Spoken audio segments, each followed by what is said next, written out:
Hello everyone, welcome back to try and taste kitchen.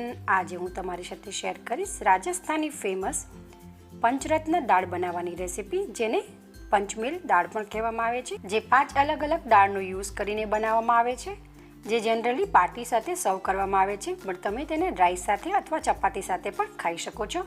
તો ચલો recipe start કરીએ. જો તમને રેસીપી પસંદ આવે તો વિડીયોને લાઇક જરૂરથી કરજો, શેર કરજો અને મારી ચેનલ ઉપર નવા હો તો સબસ્ક્રાઈબ જરૂરથી કરજો. સબસ્ક્રાઈબ કરવા માટે નીચે આપેલું રેડ બટન પ્રેસ કરી સાથે બાજુમાં આપેલું બેલ આઇકન પણ જરૂરથી પ્રેસ કરજો અને એમાં પણ ઓલ સિલેક્ટ કરજો, જેથી તમને મારા બધા જ વિડીયોની નોટિફિકેશન મળતી રહે. પંચરત્ન દાળ બનાવવા માટે આપણે એક બાઉલમાં 5 અલગ અલગ દાળ લઈશું. અહીંયા મેં 1/8 કપ એટલે કે એપ્રોક્સિમેટલી 2 ચમચી ફોતરા વગરની મસૂરની દાળ લીધી છે. ત્યારબાદ આપણે 1/8 કપ અડદની દાળ લઈશું. ત્યારબાદ 1/8 કપ મગની દાળ લઈશું. ત્યારબાદ આપણે તેમાં ચણાની દાળ એડ કરશું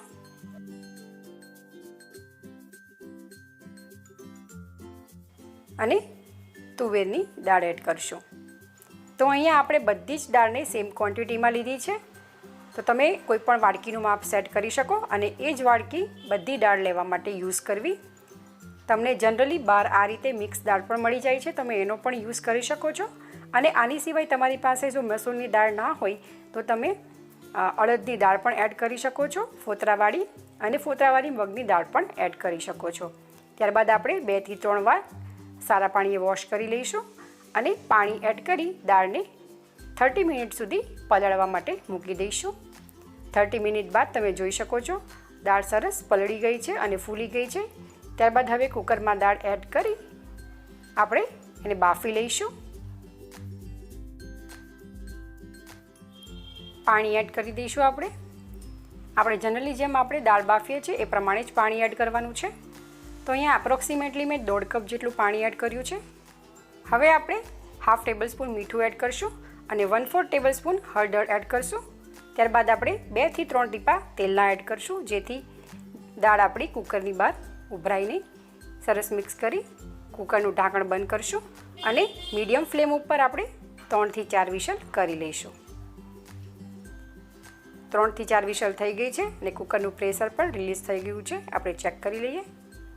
તમે જોઈ શકો છો આપણી દાળ એકદમ સરસ બફાઈ ગઈ છે. આપણે દાળને બ્લેન્ડર નથી મારવાનું, જસ્ટ આપણે ચમચાથી આ રીતે હલાવી લઈશું.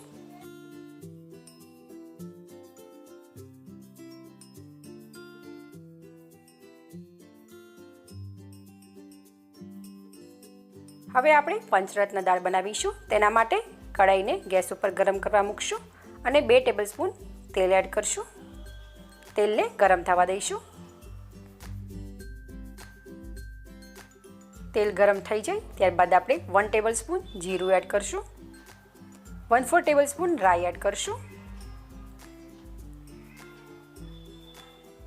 રાઈ અને જીરું ક્રેકલ થઈ જાય ત્યારબાદ આપણે 1/4 ટેબલસ્પૂન હિંગ એડ કરશું. હવે એ વઘાર માટે કડી પત્તા, લસણ, આદુ અને મરચાં મેં કટ કર્યા છે. 10 થી 12 કડી પત્તા, 7 થી 8 લસણની કળીને કટ કરી છે, 1 ઇંચ આદુનો ટુકડો અને 1 ઝીણું સમારેલું મરચું આપણે એડ કરી દઈશું અને સોતે કરી લઈશું. ત્યારબાદ આપણે 1 ઝીણું સમારેલી ડુંગળી એડ કરશું. ડુંગળીને પણ આપણે સોતે કરી લઈશું.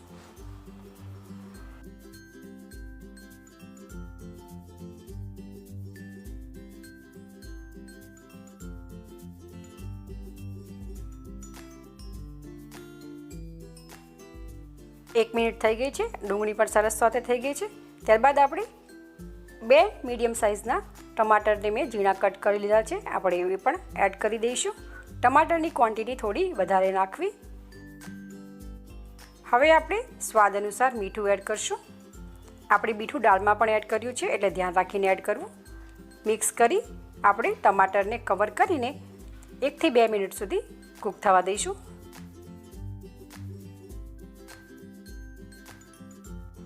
2 મિનિટ થઈ ગઈ છે. ટમાટર આપણા 75% જેટલા કૂક થઈ ગયા છે.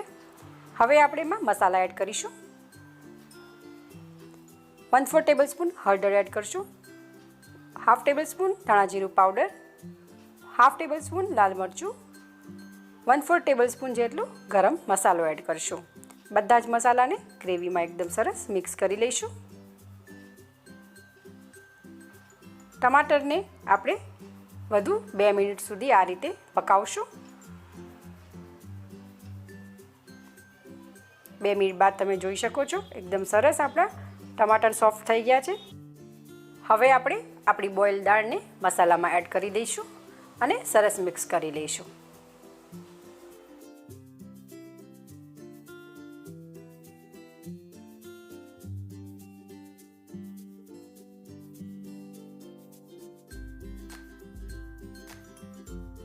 દાળ મિક્સ થઈ ગઈ છે પણ ખૂબ જ ઘાટી છે. દાળને પતલી કરવા માટે આપણે પાણી એડ કરશું, પણ અહીંયા આપણે ગરમ પાણી એડ કરવાનું છે.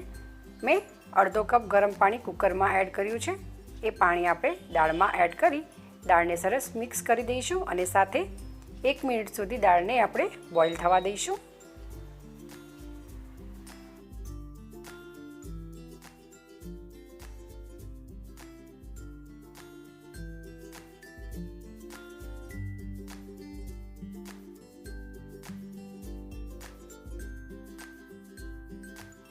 તમે જોઈ શકો છો દાળમાં ખૂબ જ સરસ બોઇલ આવી ગયો છે.